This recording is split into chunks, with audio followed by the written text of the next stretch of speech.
W domu zawsze się gotowało. Moja mama była szefem kuchni, moja siostra była cukiernikiem, takim samorosłym i zawsze byłam takim dzieckiem, któremu nic nie wolno było robić, bo wszystko popsuje, więc siedziałam tylko patrzyłam albo musiałam zmywać, przytrzymywać makutry. Nigdy nie mogłam nic zrobić. Postanowiłam sobie, że będę lepsza niż moja siostra i to udowodnię, że jednak nie popsuję ciast i wyprowadziłam się z Polski i mieszkałam bardzo długo na składzie, na którym piekłam ciasta dla wszystkich, którzy tam mieszkali.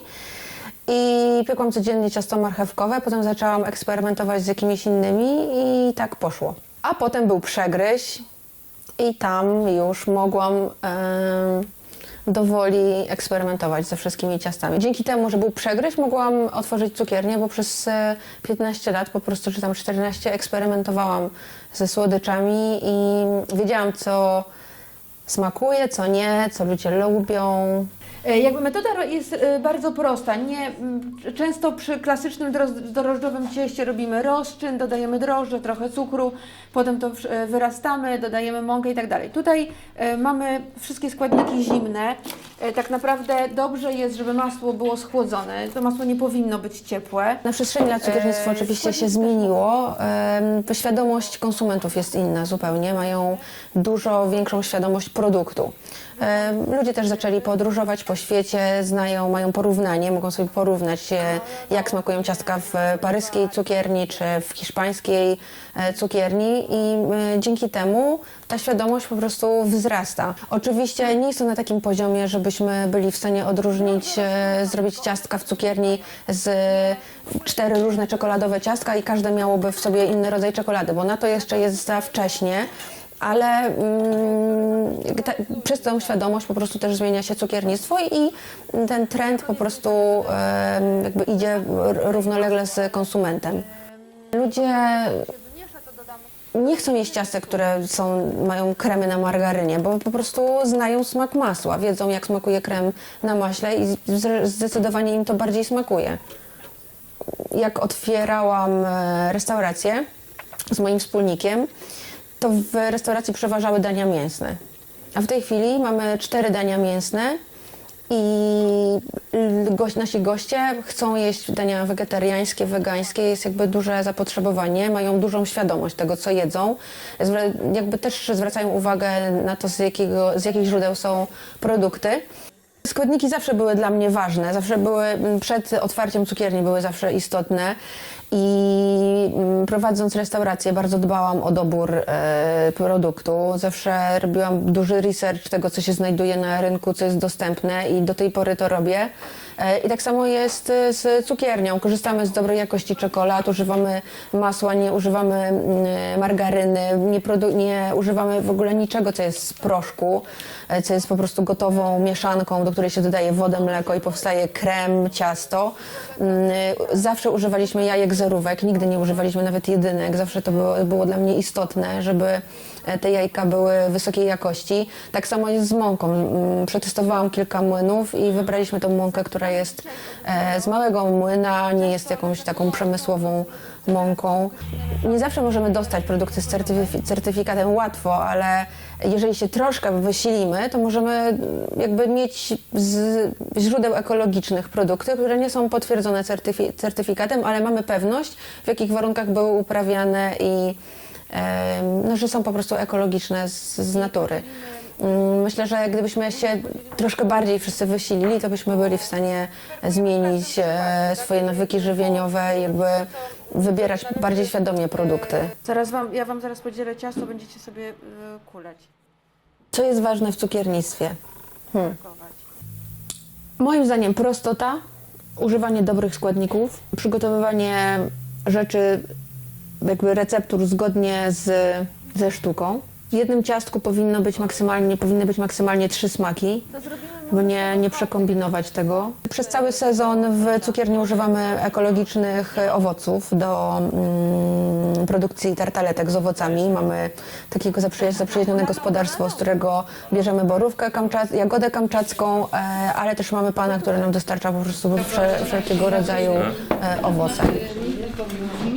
Były 4 kulki zrobione. Można zrobić też w okrągłej tortownicy dużo różnych kuleczek. Po prostu chodzi o to, że potem bardzo łatwo sobie można to odrywać. I jak są takie kuleczki, to każdy na przykład może sobie jedną kuleczkę wziąć. I ono jest już gotowe. Ono jest takie, widzicie, elastyczne dosyć, ale można je potem będziemy kroić, więc zobaczycie, jak to się kroi. Posypiemy je jeszcze tylko cukrem pudrem na koniec. Nie chcę więcej. Jak cię zastanowiła? Taka półkula po prostu. One mają, tak, one są, jaką mają taką, nie są bardzo, Jak kisiel. tak, nie są takie lejące, są takie gęste.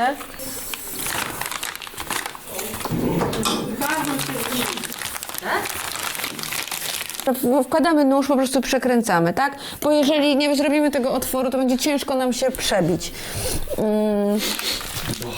I teraz tym karmelem nadziewamy. Żeby wiedzieć, ile jest karmelu, to najlepiej bułkę sobie przeważyć, tak? Na wadze najlepiej, tak? Żeby... Na wadze, tak. Rozsypiemy? No troszeczkę. Nie tak dużo, nie tak dużo. Cukiernie i piekarnie rzemieślnicze mają, cały czas jest dużo miejsca jeszcze dla tego typu działalności, ponieważ się zmienia świadomość konsumencka. Jest kilka dróg nauki cukiernictwa. Ja na pewno, gdybym mogła się cofnąć w czasie, to wybrałabym inną niż miałam możliwość. Myślę, że najważniejsza jest praktyka. Praktyka. Oczywiście fajnie jest zgłębiać też teorię. Myślę, że czytanie książek jest super istotne, ponieważ przyswajamy cały czas jakąś wiedzę, która pomaga nam w przyszłości. I nie mówię o książkach, które są dostępne w szkołach gastronomicznych, ale mówię właśnie o książkach cukierniczych, książkach różnych cukierników właściwie z całego świata. Pierre'a Hermé na przykład są dostępne w Polsce książki chyba 3 albo 4, może nawet i więcej. Tam jest podstawowa wiedza. Bracia Roux też mają super książki o cukiernictwie. Ale generalnie praktyka w dobrych cukierniach myślę, że to pomaga, bo nawet jeżeli jesteśmy zdolni, mamy doświadczenie w produkowaniu ciastek na mikroskalę, to jednak makroskala jest zupełnie czymś innym i organizacja pracy w dużej cukierni, gdzie mamy dużą produkcję, jest zupełnie czymś innym niż produkcja deserów w restauracji. To są kompletnie 2 różne rzeczy, więc praktyka i doświadczenie pracy w innych cukierniach myślę, że tutaj jest kluczowe. Tutaj mamy nasz lemon cart, tutaj Wam pokażę. On jest zupełnie gęsty. Ręce, nie. Tutaj na górę położymy właśnie. Szpachel. Masi poprosić. Tyle można zjeść. To jest akurat suszona róża. Raz Parza tego. No. Bo zawsze napychałem, nie jak to. Też sypał tymi płatkami. No i jest płaski, tak? Nie jest takim zapadniętym. Na tortownicę. wyrównane. Ja mam taki swój specyficzny rodzaj estetyki i po prostu w takim kierunku po prostu dążę w jakby eksponowaniu tych ciastek.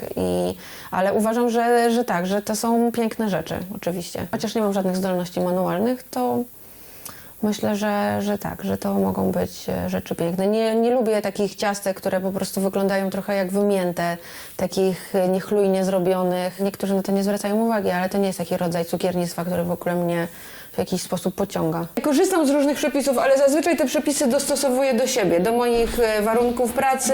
Staram się po prostu mieć swoje własne przepisy, takie, które jakby mi bardziej odpowiadają, tak? Ja też jakby zawsze redukuję poziom cukru we wszystkich recepturach, nigdy nie robię takich słodkich rzeczy, bo uważam, że jednak fajnie mieć mniej słodkie rzeczy niż takie bardzo, bardzo słodkie i lubię przełamać słodycz z jakimś kwasem właśnie zawsze czymś, co wnosi jakąś kwasowość do deseru, więc jakby wydaje mi się, że fajnie jest posiąść wiedzę najpierw dotyczącą podstaw, a potem już modyfikować to wszystko, bo tak naprawdę mając te receptury, wy możecie je zmodyfikować wszyscy pod siebie.